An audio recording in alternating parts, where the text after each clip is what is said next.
Bonjour et bienvenue dans On vous emmène en Amérique du Sud, le podcast qui vous fait voyager.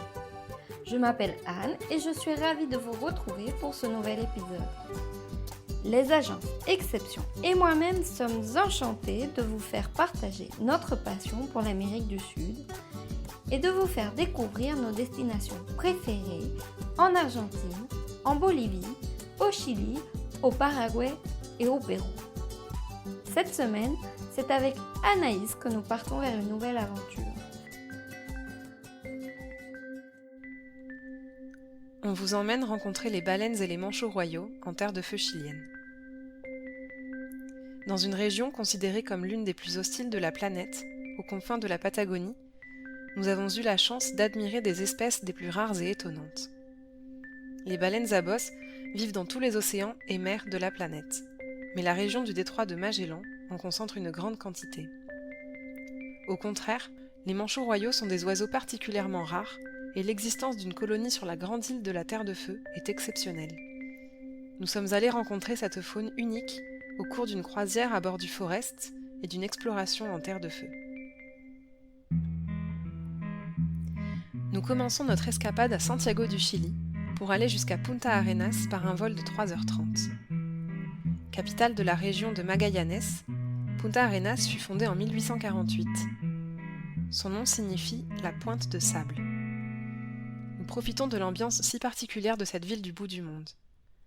Elle était autrefois un point de passage majeur des embarcations allant de l'Atlantique au Pacifique. Cependant, l'ouverture du canal de Panama en 1914 lui fit perdre une grande partie de son trafic maritime. Sur place, nous pouvons voir les vestiges de sa grandeur passée. Une ville aux 1000 couleurs, avec ses toits de tôle, qui se mêlent au bleu des eaux du détroit. La place Gamero Muñoz, le musée Majorino Borgatello, la maison Brown et Menendez sont à découvrir ici. Nous en profitons pour nous y arrêter et pour baigner dans la culture patagone. Nous montons en haut du Cerro de la Cruz. De là, nous pouvons admirer une vue magnifique sur le détroit de Magellan. Celui-ci est l'un des 7 plus grands détroits du monde. Il a été découvert par le navigateur portugais Ferdinand de Magellan en 1520, bien qu'il ait déjà été largement pratiqué par les habitants auparavant. Grâce à un ciel assez dégagé, nous apercevons la fin de la cordillère de Darwin au loin. L'endroit baigne dans ce goût de l'exploration, de la grandeur passée des colons européens. Au soir venu, nous sommes attendus sur le bateau Le Forest, au port de Punta Arenas. Les cabines sont très agréables.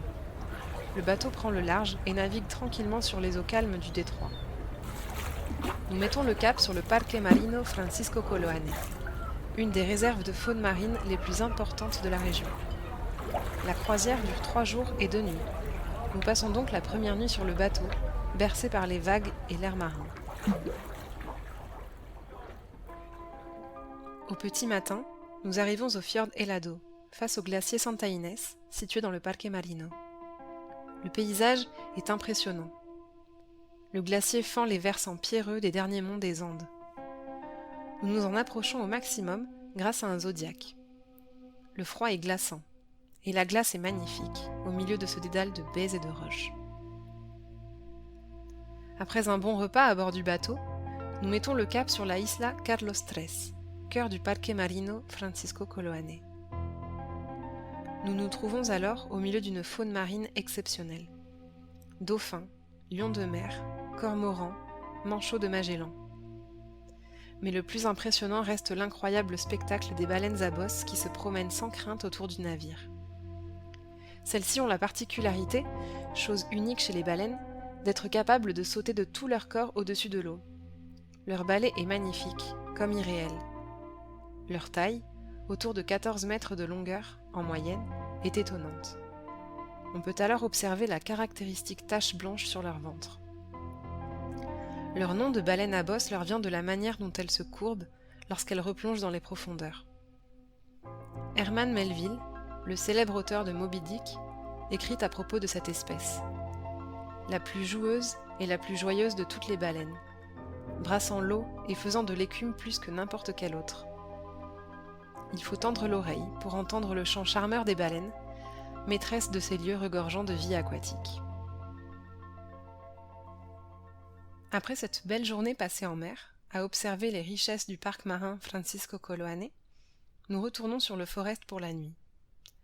Nous traversons à nouveau le détroit de Magellan pour atteindre la ville de Porvenir, la capitale de la mystérieuse Terre de Feu. Une fois arrivés, nous prenons la route vers Onaïcine, sur les bords de la Bahia Inútil. Une route qui longe la mer, entourée de plaines vertes dont les hautes herbes sont agitées par le vent. Nous arrivons, après une bonne heure de route, à l'Estancia San Clemente. Ces terres ne sont pas celles d'une estancia comme les autres. Une colonie d'une trentaine de manchots royaux s'y est installée depuis 2010. Devant la rareté de l'espèce, les propriétaires ont choisi de faire de l'endroit une réserve, un parc uniquement dédié à cette population si particulière et si rare, le Parque Pinguino Rey.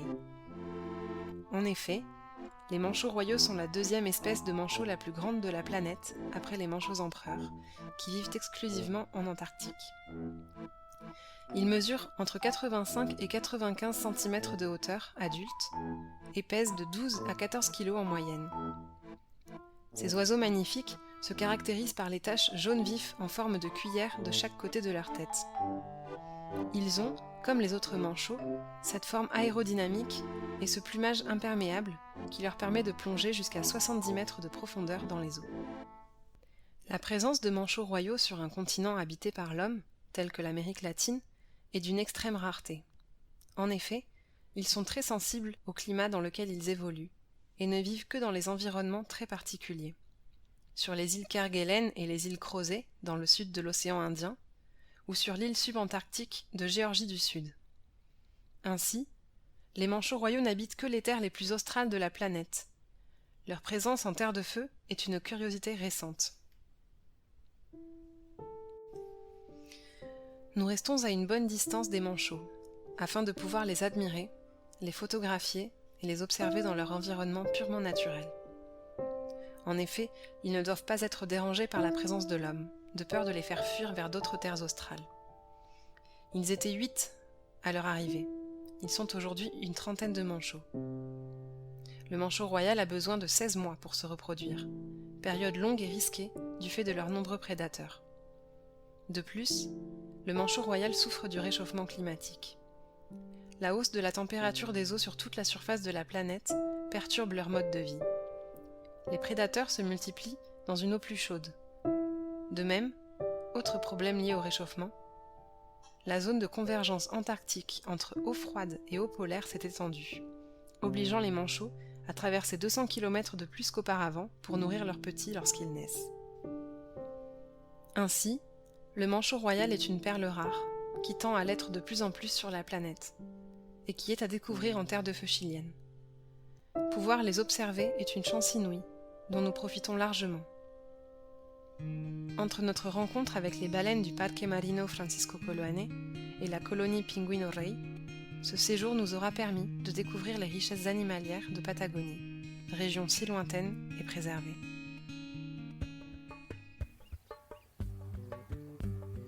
Je vous remercie d'avoir écouté ce nouvel épisode d'On vous emmène en Amérique du Sud. Pour découvrir les photos de ce reportage, je vous invite à visiter le lien dans la description. Et si vous voulez connaître plus amplement nos destinations, que ce soit en Argentine, en Bolivie, au Chili, au Paraguay ou au Pérou, vous pouvez vous rendre sur les sites des agences Exception. Comme toujours, j'étais heureuse de partager ce moment avec vous et vous dis à très bientôt pour de nouvelles aventures.